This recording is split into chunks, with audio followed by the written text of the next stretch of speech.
नमस्कार, आदाब, जय भीम, सत श्री अकाल।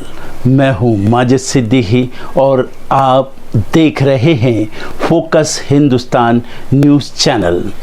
आज की ख़ास खबरें सब्सक्राइब करें, लाइक करें, शेयर करें।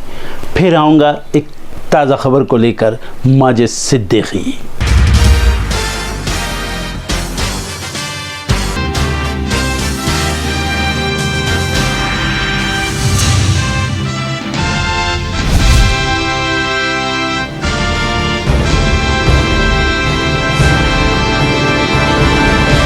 राजस्थान में शपथ ग्रहण के मौके पर सभा को संबोधित करेंगे पीएम मोदी। मंत्रिमंडल के लिए कसरत तेज। छत्तीसगढ़ में सीएम के शपथ के बाद कैबिनेट का बेसब्री से इंतजार। पीएम मोदी ने मंत्रियों के नामों को दी हरी झंडी। मध्य प्रदेश में अब मंत्रिमंडल विस्तार पर चर्चा। कैलाश विजयवर्गीय से मिले मुख्यमंत्री मोहन यादव। जल्द फाइनल हो सकते हैं नाम। शिवराज वसुंधरा के सियासी भविष्य के सवाल पर बोले नड्डा, इनको इनके कद के हिसाब से देंगे काम। कांग्रेस में नेता प्रतिपक्ष के लिए घमासान। आज पार्टी ने बुलाई विधायक दल की बैठक। रेस में कई दिग्गजों के नाम। आज वाराणसी के दौरे पर जाएंगे सीएम योगी। पीएम मोदी के कार्यक्रम की तैयारियों का लेंगे जायजा। 17 सितंबर को आएंगे पीएम। राजस्थान में आज होगी कांग्रेस की बैठक। हार की वजह पर होगा मंथन। 2024 की बनेगी रणनीति। दिल्ली, यूपी सहित पूरे उत्तर भारत में बढ़ेगी ठंड। कई राज्यों में आज बारिश के आसार। फिर तेजी से बिगड़ रही है दिल्ली की हवा। 450 के पार पहुंचा AQI। कोहरे की चादर में लिपटा NCR। भारत और दक्षिण अफ्रीका के बीच T20 सीरीज का आखिरी मुकाबला आज। तीनों मैचों की सीरीज में दक्षिण अफ्रीका 1-0 से आगे। गजा में जंग रुकने की उम्मीद नहीं। नेतन्याहू बोले, युद्ध में जीत तक हमें कोई नहीं रोकेगा। अमेरिकी संसद ने बाइडेन के खिलाफ महाअभियोग जांच की मंजूरी दी। बेटे हंटर को लेकर विपक्ष के निशाने पर हैं राष्ट्रपति। राष्ट्रपति होने के नाते छूट की ट्रंप की दलील खारिज। जीन कैरोल ने लगाया था दुष्कर्म का आरोप। ग्लोबल रिफ्यूजी फोरम 2023 जिनेवा में शुरू। दुनिया भर में विस्थापित 114 मिलियन शरणार्थियों को लेकर होगी चर्चा। श्रीलंका ने 6 भारतीय मछुआरों को हिरासत में लिया। तमिलनाडु के साथ केंद्र सरकार के लिए बना टेंशन। ADB ने भारत की विकास दर के अनुमान को बढ़ाकर 6.7% किया। 2024-25 के लिए जारी किए आंकड़े। अमेरिका का केंद्रीय बैंक आज करेगा मौद्रिक नीति का ऐलान। स्थिर रह सकती हैं ब्याज दरें। चालू वित्त वर्ष में सेवा निर्यात $192 अरब के स्तर पर पहुंचा। SEPC ने दी जानकारी। यात्रियों के लिए जरूरी खबर। आज करीब 76 ट्रेनें रहेंगी रद्द। कई गाड़ियों का बदला गया रूट।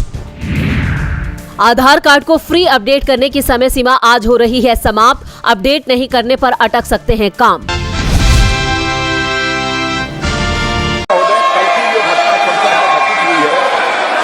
उसको कंडम किया है। बहुत ही दुर्भाग्यपूर्ण घटना है, इसमें कहीं दो मत नहीं है। और आपने इसको तुरंत इसका संज्ञान लेते हुए इस मामले की पूरी जांच का जो है आदेश दे दिया है। मैं समझता हूं कि भविष्य में हम सारे सांसद, चाहे वो पक्ष के हों अथवा प्रतिपक्ष के हों, सभी को सावधानी बरतने की आवश्यकता है। जिनको भी हम पास देते हैं, ऐसे व्यक्ति को पास न दिया जाए जो जाकर इस प्रकार की अराजक स्थिति संसद भवन के अंदर पैदा कर दे। यह हम सभी को, केवल सत्ता पक्ष नहीं बल्कि दूसरे पक्ष के लोगों को भी यह सावधानी बरतने की जरूरत है। और आपने तुरंत संज्ञान लेकर इस मामले का, अध्यक्ष महोदय, आपने जांच का आदेश दिया है और अन्य भी जो प्रिकॉशन भविष्य में लिए जा सकते हैं वह लिए जाएंगे। और अध्यक्ष महोदय, आपकी जानकारी में मैं यह भी लाना चाहता हूं कि यह हमारा ये पुराना संसद भवन है, उसमें भी इस प्रकार से बराबर जो सितारेबाजी की घटनाएं और पेपर फेंकना और तरह तरह की जंपिंग की घटनाएं पिछले जो हमारा पहले का पार्लियामेंट है उसमें भी पहले हो चुकी हैं। मैं समझता हूं कि सभी को मिलकर इस घटना को कंडेम करना चाहिए और जांच रिपोर्ट जो आपने दी है और साथ ही भविष्य में क्या क्या प्रिकॉशंस लिए जाने चाहिए, इसका भी आपने निर्देश दिया है अध्यक्ष महोदय। तो मैं समझता हूं कि इस प्रकार से इस संसद के अंदर अराजक स्थिति पैदा करने का कोई औचित्य नहीं है। प्रवर्तन निदेशालय यानी ईडी ने एनसीपी के अजीत पवार गुट के नेता छगन भुजबल और उनके भतीजे समीर भुजबल के खिलाफ दायर अपनी याचिकाएं वापस ले ली है। इन याचिकाओं में ईडी ने भुजबल के पक्ष में 2018 में दिए गए एक आदेश को रद्द करने की मांग की थी। हालांकि इस पूरे मामले में अजीब बात यह है कि भुजबल और उनके भतीजे समीर के खिलाफ ईडी ने याचिका वापस ले ली, लेकिन उनके बेटे पंकज भुजबल के खिलाफ ऐसा नहीं किया। छगन भुजबल फिलहाल महाराष्ट्र में बीजेपी, शिवसेना, एनसीपी की सरकार में कैबिनेट का हिस्सा है और शायद यही वजह है कि ईडी ने भुजबल को लेकर दरियादिली अपनाया है। और इसी बीच राज्यसभा सांसद कपिल सिब्बल ने सोशल मीडिया एक्स पर लिखा कि ईडी की दयालुता की कोई सीमा नहीं है। 2016 में एनसीपी अजीत पवार गुट के छगन भुजबल को गिरफ्तार किया गया, 2018 में जमानत। अब महाराष्ट्र में मंत्री हैं। अब ईडी ने उच्च न्यायालय में उनके पक्ष में 2018 के आदेश को चुनौती देने वाली याचिका भी वापस ले ली है। राज्यसभा सांसद कपिल सिब्बल ने न सिर्फ ईडी बल्कि बिना नाम लेते हुए मोदी राज में भुजबल पर की गई मेहरबानी को लेकर भी तीखा हमला बोला है। अब इस बयान के बाद बीजेपी की तरफ से क्या प्रतिक्रिया आती है, ये देखना दिलचस्प होगा। संसद सुरक्षा चूक की घटना पर शिवसेना सांसद संजय राउत ने मोदी सरकार पर निशाना साधा है। उन्होंने कहा है कि सरकार तो मुंह बंद करके बैठी है। 22 साल पहले इससे भी भयंकर हादसा हुआ था और हमको ये कहा गया कि ये नया सदन फुल प्रूफ सिक्योरिटी से लैस है।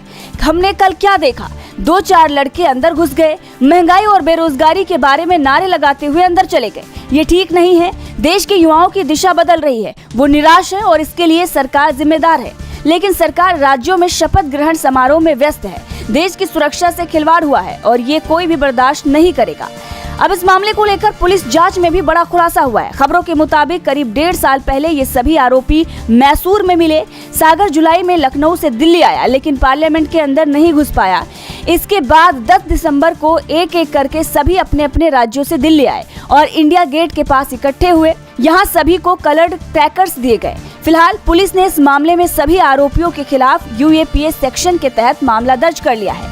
लोकसभा सचिवालय की अपील पर गृह मंत्रालय ने संसद में सुरक्षा चूक मामले को लेकर जांच के आदेश दे दिए हैं।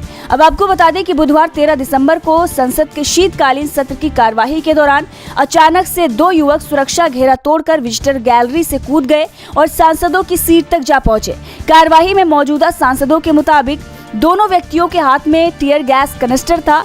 इस बीच एक शख्स ने जूते से स्प्रे निकाला और स्प्रे से पीला धुआं निकलने लगा। साथ ही दोनों व्यक्तियों ने नारेबाजी भी की। इससे अचानक से अफरा तफरी मच गए। दोनों व्यक्तियों को उस समय सांसदों ने पकड़ लिया और फिर सुरक्षा कर्मियों के हवाले कर दिया गया। इस घटना ने लोगों को 13 दिसंबर 2001 में हुए संसद अटैक की याद दिला दी। संसद की सुरक्षा में चूक का ये काफी बड़ा मामला है। फिलहाल संसद के अंदर और बाहर स्मोक अटैक क्रैकर चलाने के मामले में अब तक 6 आरोपी गिरफ्तार हो चुके हैं। पूर्व मुख्यमंत्री शिवराज सिंह चौहान ने अपना सोशल मीडिया बायो फिर बदला है। उन्होंने गुरुवार को अपने एक्स अकाउंट के बायो में former chief minister of Madhya Pradesh से पहले भाई और मामा जोड़ा है। बुधवार को उन्होंने former chief minister of Madhya Pradesh update किया था। इससे पहले बुधवार को जब वो नए मुख्यमंत्री डॉक्टर मोहन यादव के शपथ ग्रहण समारोह में पहुंचे थे तो पंडाल से शिवराज के समर्थन में नारे लगे थे। शिवराज ने बुधवार को मीडिया से चर्चा में कहा था, मित्रों अब विदा जस की तस धर दीनी चदरिया। मिली जानकारी के अनुसार शपथ ग्रहण समारोह में मोहन यादव से ज्यादा लाइमलाइट पूर्व सीएम शिवराज सिंह चौहान लूट कर ले गए। समारोह के बाद शिवराज जैसे ही अपनी कार के पास जा रहे थे, लोगों ने जमकर मामा मामा के नारे लगाए। इस दौरान बड़ी संख्या में समर्थक भावुक नजर आए। यहाँ तक कि उन्होंने शिवराज सिंह चौहान को इस कदर घेर लिया कि उनका कार तक पहुँचना मुश्किल हो गया। कड़ी मशक्कत के बाद पूर्व सीएम शिवराज अपनी कार तक पहुंचे। इससे पहले शिवराज ने अपने एक बयान में कहा था कि मर जाऊंगा लेकिन काम मांगने दिल्ली नहीं जाऊंगा। शिवराज के इस बयान से राजनीतिक गलियारों में चर्चाएं तेज हो गई थी। शिवराज मोदी और शाह को चुनौती दे रहे हैं। एक बार फिर शिवराज के बदले बायो से ये चर्चा गर्मा गई है कि शिवराज अभी भी जनता के लिए मामा ही रहेंगे। अब देखना होगा कि मध्य प्रदेश की राजनीति में नया मोड़ क्या आता है। क्या शिवराज दिल्ली की राजनीति में कदम रखेंगे या फिर मध्य प्रदेश से ही बीजेपी आला कमान के खिलाफ आवाज उठाते हैं। दर्शकों, देख लिया आपने हमारे वीडियो को। हमें खुशी होगी कि आपने हमारे न्यूज़ को लाइक किया और दूसरों को शेयर किया। अगर अभी तक हमारे चैनल फोकस हिंदुस्तान को सब्सक्राइब नहीं किया है तो तुरंत सब्सक्राइब करें, कमेंट करें और बेल आइकॉन को प्रेस करें। हम हाजिर हैं खबर के लिए।